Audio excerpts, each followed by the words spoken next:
Сәлем достар, менің каналыма тіркеліп, лайк басып, комментарий жаза отырыңыздар. Жомарт күйеу жасаудың 6 жолы. Осы біз неге жұрттың күйеуіне қарап, аузымыздың суы құриды. Ал шын мәнінде сен де Құдай қосқан қосағыңмен ара қатынасыңды өзің қалағандай гармонияға құрам десең, кім қой депті? Мұның бәрі білімнен, әйтпесе жігіт дегеннен сараң, жомарт боп тумайды, қалыптасады. Олай болса, жігітіңнен жомарт күйеу жасау да қолыңда. Сыйлыққа қуана біл. Неге үлкендер балаға сыйлық жасағысы келеді? Өйткені олар шынайы қуана біледі. Ал біз баламыздың жүзіндегі сол қуаныштың күлкісін көру үшін оны қайта-қайта қуантқымыз келеді. Сондықтан ара-тұра сен де кішкентай қыздың кейпіне енуді ұмытпа. Сонда жігітің жүрегі елжіреп, сенің қуана еркелеп күлетінің үшін айтқаныңды екетпейді. Қолыңнан кеп тұрса да, шамаң жетіп тұрса да, өзім деп өзеурей берме, көмек сұра. Сенің бір күн жүретін шаруаңды ол кеп бір сағатта жасап тастауы мүмкін.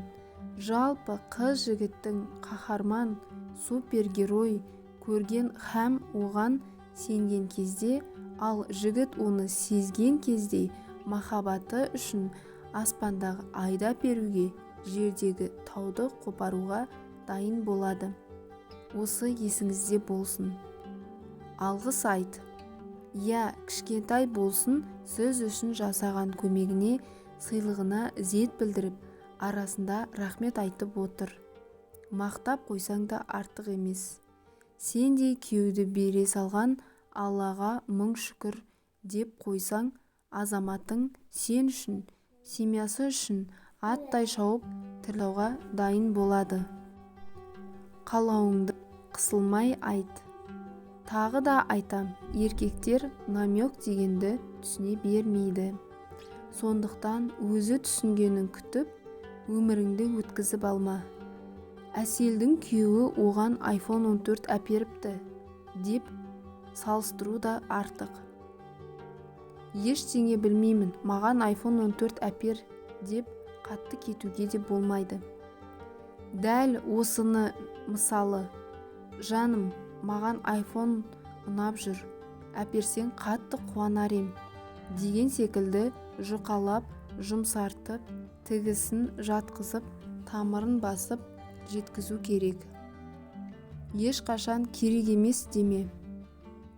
Талай қыз келіншектер жомарт жігіт күйеудің жолын өзі жабады. Не әперейін десе, маған ештеңе керек емес дейді. Сюрприз етіп сыйлық әкелсе жақтырмайды, қайта өткізіп тастайды. Сөйтіп әжептәуір қолы ашық күйеуді қор қылады. Кейін түк бермеуге айналған жұмыт жадный неме деп жамандайды. Сондықтан жомарттың қолын байлама. Өзің де жомарт бол. Алыс беріс заңдылығы ешкім өзгерткен емес. Сондықтан күйеуің тарапынан сый құрметке бөленгің келсе, өзің де лайық әрекет ете біл. Сен де жағдайың жеткенше жігітіңді қуантып тұр. Массаж жасап бер. Сүйікті тағамын жиі дайында.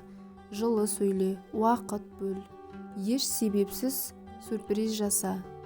Жұмыт болмаса, ақылды еркек міндетті түрде жауабын жасайды. Солай құрбым, жұрттың байы ыбырай, менің байым сұмырай деп жамандай бермей, сен де күйеуіңді нағыз атымтай жомарт жігіт жасауды ойла.